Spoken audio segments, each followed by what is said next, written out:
Hey, David, how's it going? Hey, good. Thanks. How you doing, man? Good, good. We're into the new year. I know we're both diving into our goals and our plans for 2023. You and I were just talking before we hit record about that, and it's a fun time. Yeah, it's fun too to look back on those prior year goals. I know we were talking about, looking back, reflecting on 2022, but even going back further, like some of those first goals in a new category and that really tangible starting point, like that can be a really fun kind of piece to look back on and see that turning point and how things all get started, right? And so today's guest had one of those moments. I thought was just a really fun thing to share as like a kickoff 2023 kind of inspiration. Yeah, I couldn't agree more. And that's exactly why we had Michael Lee on the show. Michael is a pharmacist and a newly minted real estate agent out in Seattle area, Seattle, Washington. And he reached out to me on LinkedIn a while back and just said, "Hey, like I'm a pharmacist, I got my real estate license, like I'd love to chat." And I'm like, "Great, this sounds awesome. Let's connect."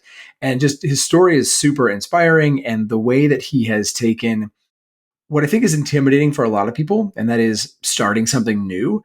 And he's just taking it with an awesome attitude and an awesome mindset. And so I wanted to bring him on to share some of that. I think his story really comes through. Yeah, and I know that there's probably several people listening that are not thinking about becoming realtors, and I think that that's okay. I think he has so many nuggets in here that translate really well to whatever that new thing is that you're thinking about starting, and maybe it's getting into real estate investing in general. Maybe it's pivoting to from single family to apartments, or to short term rentals, or to looking at something different within real estate investing. That first piece, that first step, can feel really intimidating, and so not only does Michael's story bring some inspiration behind that, but he provides some really good nuggets about getting out of your comfort zone and mitigating for some of that just rookie status and what you can do to overcome that and be successful despite being the rookie. Yeah, a really relevant episode if you're considering any new venture this year, right? If one of your 2023 goals is to do something you've never done before, which hopefully it's on there, right? This is a great mindset kind of an episode to listen to. So hopefully you guys enjoy it as much as we enjoyed talking with Michael. And with that, we'll just take you right to it. Enjoy. Hey, Michael, welcome to the show. Hello. So glad you could join us, man. Again, it's been a while since you first reached out, a couple months, in fact, and I loved your story. I loved your ability to be, putting yourself out there, and I just thought this was going to be a great chance for you to come on the show, share some of what you've been up to. So appreciate it. Yeah, no, definitely no problem. And I should say a very similar set of thanks, for, being receptive and responding back to my outreach. It was a straight cold call, and so I appreciate you taking the time, conversing with me. I commend the chutzpah. It was awesome. And again, anytime somebody's going to reach out to me and is in pharmacy and real estate, like I'm taking that phone call. So no big deal. So why don't we jump right in, Michael? Tell us a little bit about your pharmacy story. Give us some background. Sure thing. So I feel my pharmacy professional career is relatively short, so we can really go and start back at I graduated from Washington State University College of Pharmacy in 2020. Then did a residency thereafter with Kaiser Permanente, Washington. It was kind of a blended managed care slash ambulatory care residency program, and so once I wrapped that up in June of 2021, I was fortunate a few months afterwards, came on board with Multicare Health Systems, and I work as their managed care pharmacist. Nice. Very nice. And tell us about your real estate journey as well. Yeah, no problem. So when it comes to my real estate journey, that has been a relatively new addition to my pharmacy career. Let's see, I got licensed back a little earlier of this year, and then I actually didn't join with a broker until around, let's say, September or October. And then from there on, I actually just closed on the very first deal back in mid-November.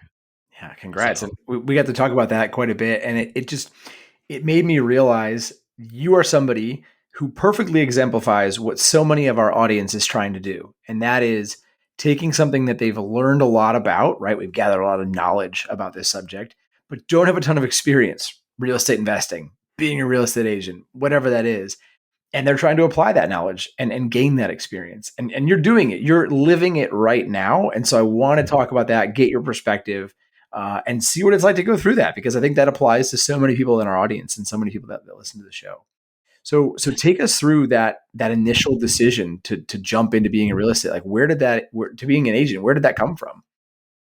Yeah.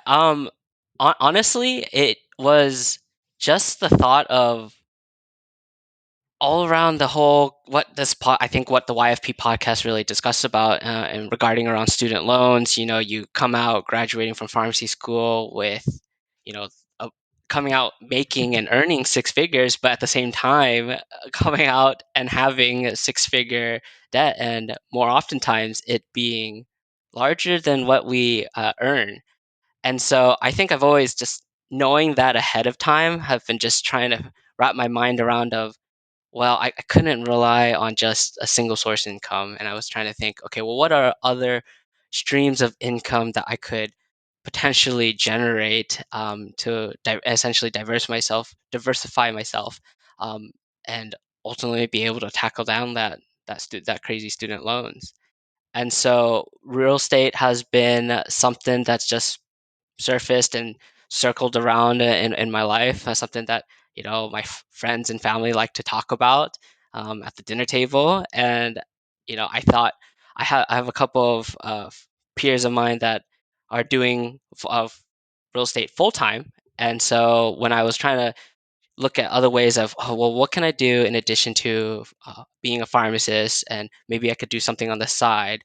Uh, you know, they mentioned about why not being a real estate agent. You can do it part time. You can determine how you'd like to do your business, and so I just had the kind of just go for it attitude and decided to pursue that route.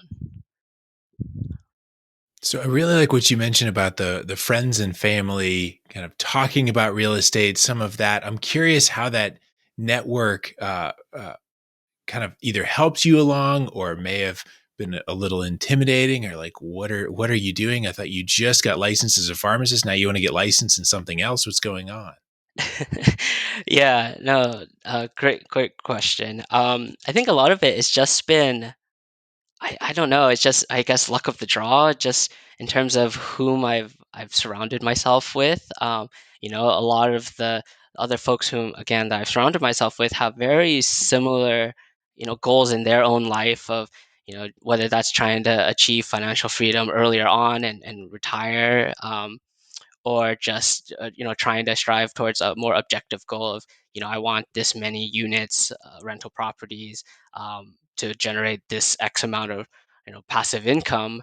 And I think it's just through that, again, luck of draw of being able to surround myself to have that similar alignment, that it's really kind of motivated myself to try to achieve those kind of similar set of goals, and be positioned, to do, kind of the whole financial freedom and setting myself up to be able to have the lifestyle that I'd like, and be able to essentially buy my own time back to be able to do other things in life that, I enjoy aside from pharmacy. Such an important concept, and something you touched on there that I think I don't want to pass over is the Mm.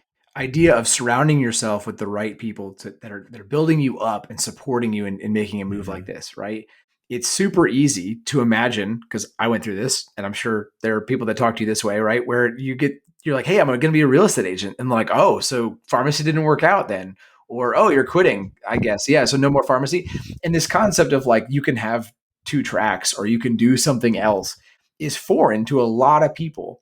And if everybody in your corner is not supportive of that decision, it's a heck of a lift to be able to make that move yourself, right? If everybody you're talking to about your real estate investment property that you want to start buying says, no, that's a horrible idea, you're not going to have the confidence to go do it. And so surrounding yourself with the people that actually support that decision, that is huge. That is the thing that is going to make you get over the next hump, which I think is really, really important to highlight. Yes, no, definitely. So walk us through, for those that are maybe thinking of the same thing, right? Maybe they're in the exact same boat you are. Maybe they're a year away from graduating from pharmacy school and already freaking out about student loans like I was when I was at that point. And they're thinking maybe real estate agent is a decent option for me. So I know it's different for every state, right? And you're out in Washington, but give us the process. What does that look like for somebody that wants to go and get their real estate license? Yeah. So in terms of becoming a real estate agent here in Washington, and I don't have the exact checkbox Sure. list of all the Mhm. things that you have to do, but there is essentially a set of real estate courses. There's two of them. One I believe that's like 90 hours. The other one is 30 hours. Kind of covering over the one is covering the laws, and the other one's just kind of talking about the general aspects of real estate. And so you have to take and meet those hourly requirements, and then from there you take the test, and once you've passed, you get your license, and then of which you go and search for a broker, and when you where you can hang your license and then actively become a real estate agent. And then from there it's just really, you learn enough from the books, but now it's trying to get the experience and really going through that process hands on to really understand it and learn of it, because there's only so much that the books actually cover, versus what's out there. I know in this podcast there's a lot of conversations of real estate, and there's a plethora of things out there. So Absolutely. I think that transition of, kind of knowing about it and jumping in then that can create this imposter syndrome feeling, right? And I see this in pharmacy students all the time. I think all of us that precept students see a student walk out and they've got all kinds of knowledge and they're walking into a clinical environment and they're trying to figure out like, oh man, am I ready for this? And I think that the students are so much more ready than they give themselves credit for.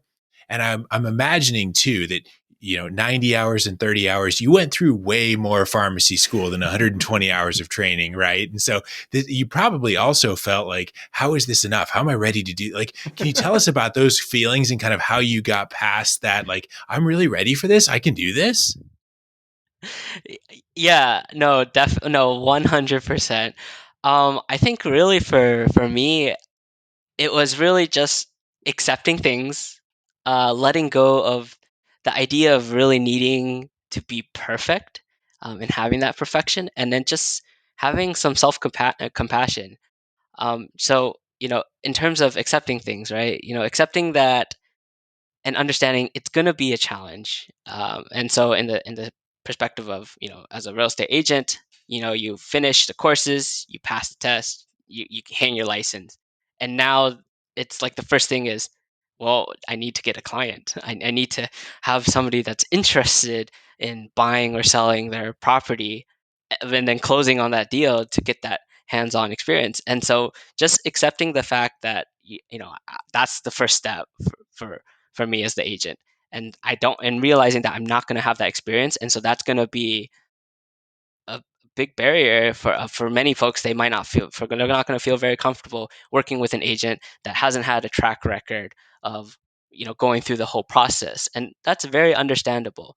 And so I think, if as long I've accepted that fact, and knowing that in due time, through efforts of really trying to establish a lead and getting that first client, that once I've gone through that process once, and then hopefully repetitively doing it over and over, eventually that track record will build upon itself. And then a part of it is also just the mindset shift, and really just trying to resist this urge, to look at and see all my direct failures, and being very self critical. And then rather just really reframing it as seeing it's an opportunity for myself to learn and grow, and just again, just being self-compassionate and just understanding towards myself that this is just a process. It was like that throughout all of pharmacy school, right there. Mhm.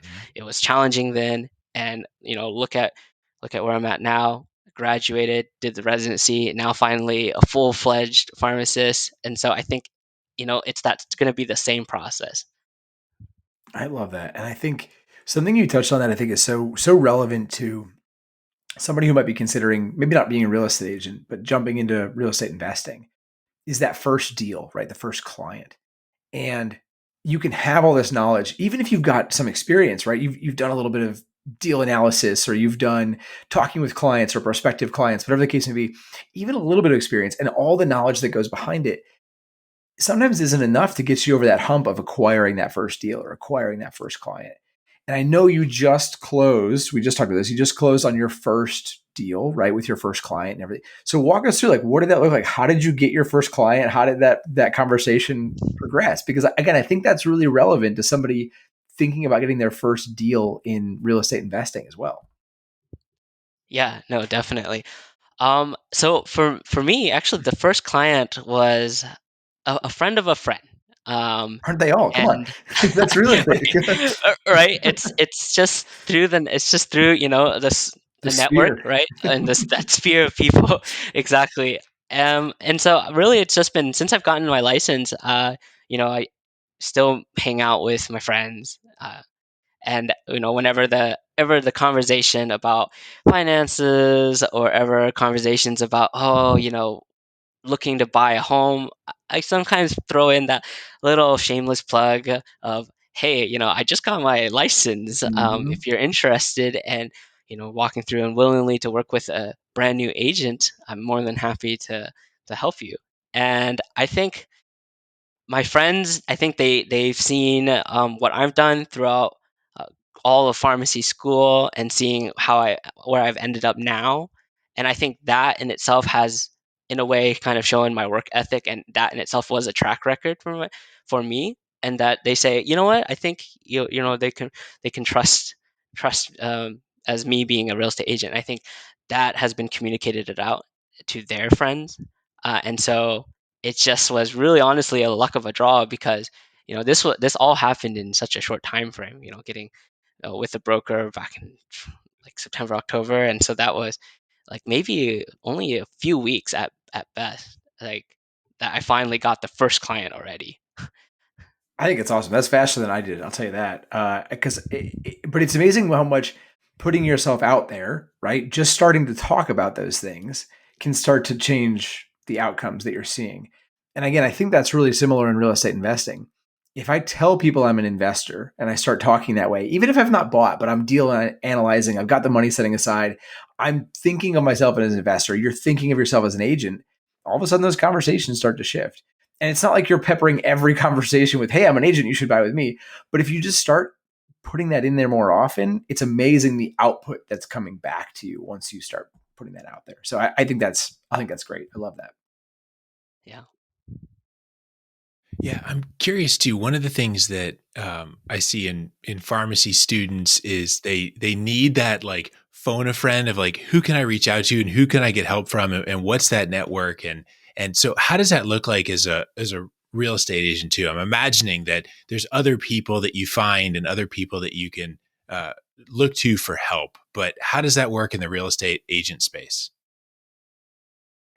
Okay. Yeah, David, great question. For me, a lot of it was just leaning very heavily on my mentor. The broker whom I've decided to go with, they have this kind of like how we, I guess, called it in pharmacy school, this layered learning model where we have everyone that's new to an agent has an option if they'd like to be assigned with a mentor. And so that was something that I knew early on, that coming out and being a new agent, having no clue of really what's the next approach and going through all the process of going through the real estate forms and going through the whole spiel. I mean, yeah, I figured a mentor would have been the best approach, and I'm very glad that I did, because I definitely used their knowledge a lot as I was walking through my very first deal.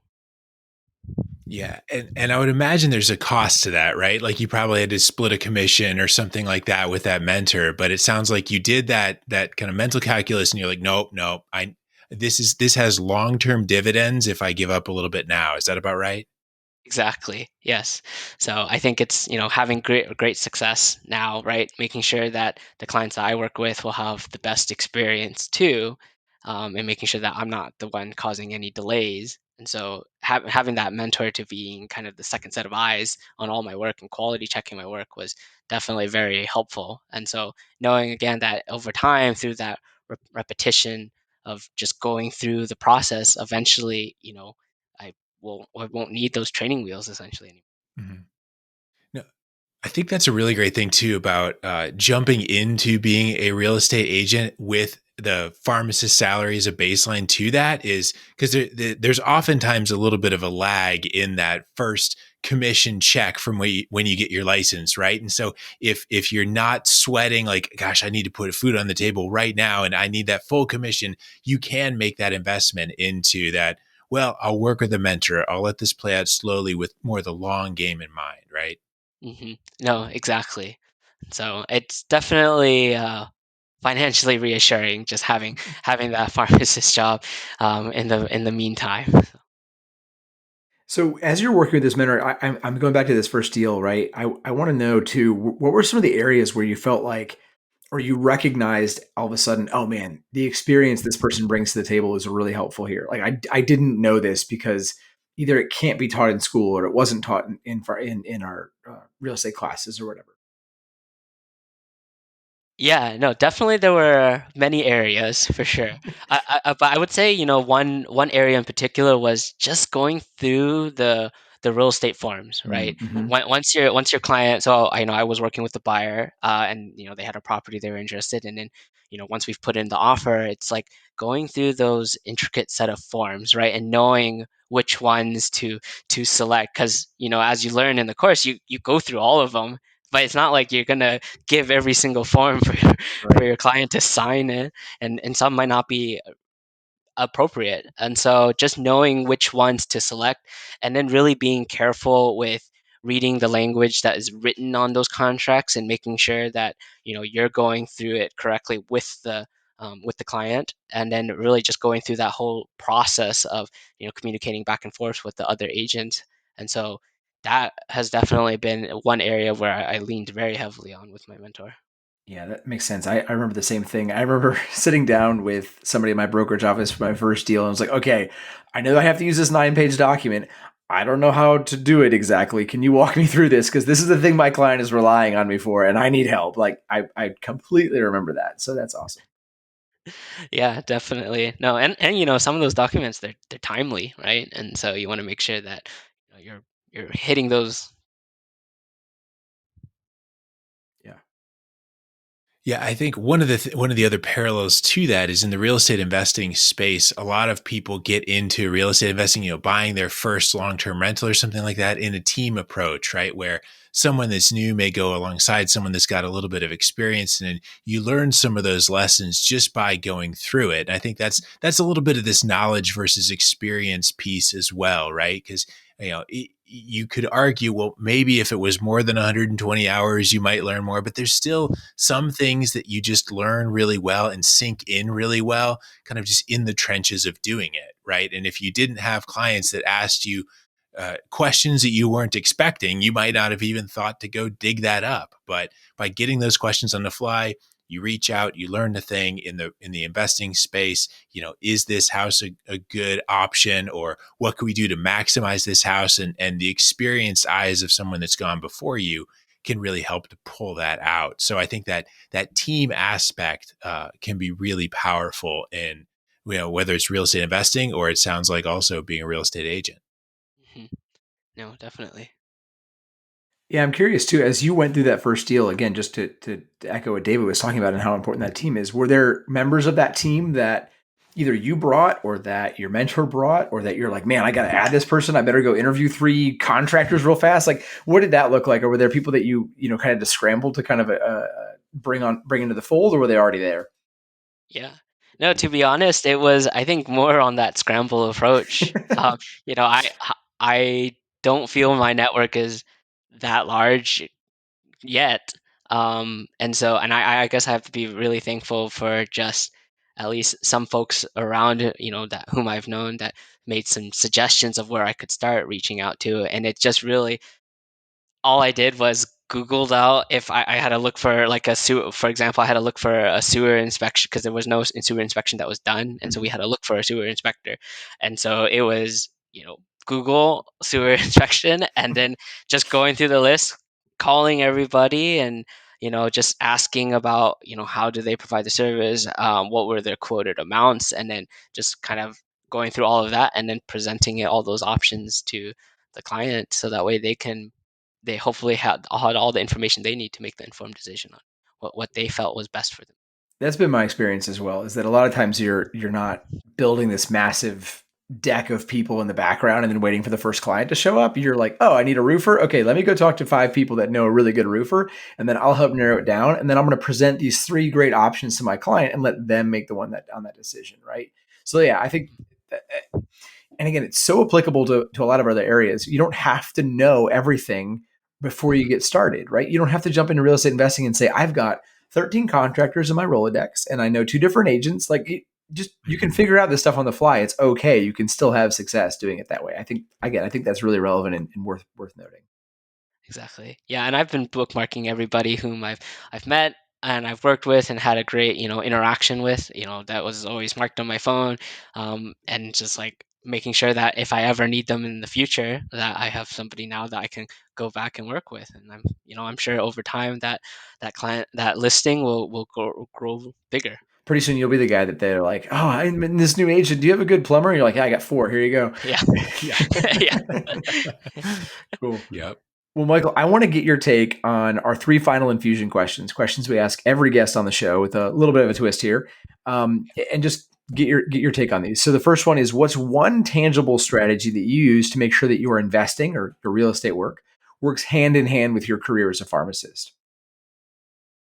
Great question, Nate. I think one thing that I've been always doing is just having that open communication and just being upfront and honest right at the go. Hmm. And so when it comes to real estate work as being an agent, I do have to acknowledge the fact that to my clients that I am working full time job still, and that the real estate agent work is part time, Hmm. and knowing that I do have my working hours and I should respectful with that.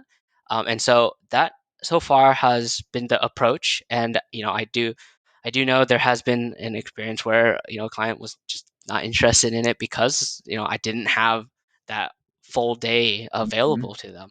And so, but fortunately, the client, I still ended up with a client in the end that was open to my restricted hours. And so, I think that's just really the approach. Is just having that open communication. I like that a lot.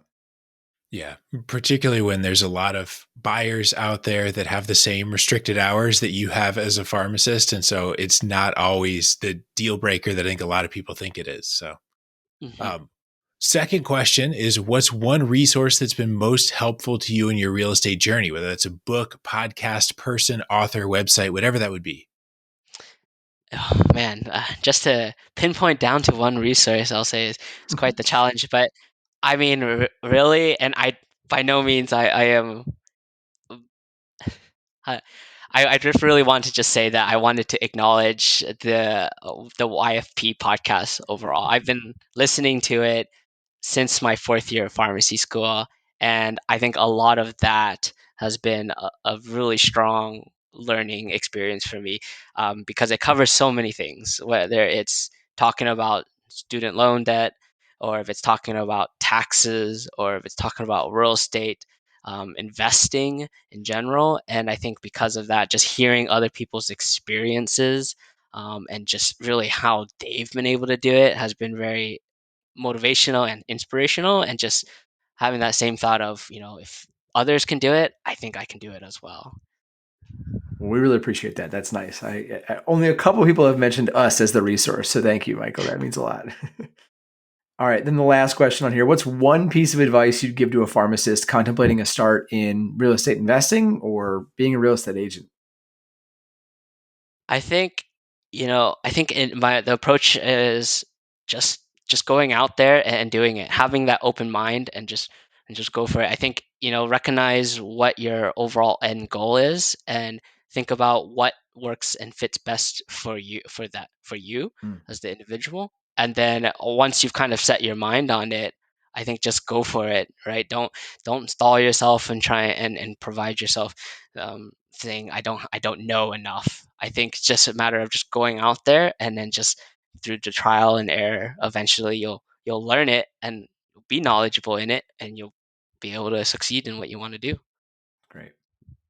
I love it. If people want to reach out and talk more, if they need an agent where you are, where can people find you? Yeah, I can best be reached on my LinkedIn. My LinkedIn account is where I'm most active, and you can message me there in time, and I'll reply right back. Perfect. We'll make sure to put that in the show notes. And again, if you need an agent out in Washington, Seattle area specifically, we got Michael Lee in the network now. So appreciate you guys being part of it. And again, just appreciate your time on the show, Michael. Again, I think a lot of people are I talk to a lot of people, and a lot of them are scared when they're new that they don't have experience, they don't have value to bring to people because they don't have a lot of experience. They haven't been doing things for a long time. And I think that is not the case at all. There is a ton of value to be had right in that space where you're brand new at something, because that's when you're soaking up the most knowledge and you're living through it. You're doing the thing that everybody wants to be doing. You're just one step ahead of everybody else, and I think that's really valuable. So we seriously appreciate you coming on, sharing that knowledge, sharing that experience, and just giving some people some inspiration about what they could do and how they could move forward. Yes, and thank you for inviting me onto the show. I'm very glad. Definitely. Yep. Thanks so much. Thanks for listening to the YFP Real Estate Investing Podcast. If you like what you heard on today's show, please leave us a review and subscribe to the show so you never miss an episode. If you have a question, know someone that would make a good guest, or want to connect with Nate or David, head on over to yfprealestate.com and join the growing YFP Real Estate Investing Facebook group.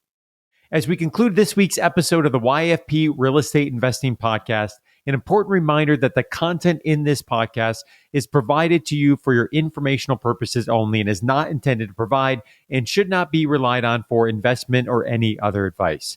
Information in the podcast and corresponding materials should not be construed as a solicitation or offer to buy or sell any investment or related financial products. We urge listeners to consult with a financial advisor with respect to any investment. Furthermore, the information contained in our archived newsletters, blog posts, and podcasts is not updated and may not be accurate at the time you listen to it on this podcast.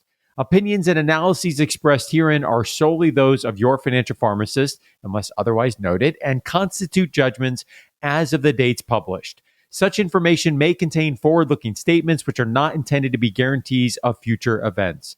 Actual results could differ materially from those anticipated in the forward-looking statements. For more information, please visit yourfinancialpharmacist.com/disclaimer. Thank you for your support of the YFP Real Estate Investing Podcast. Have a great rest of your week.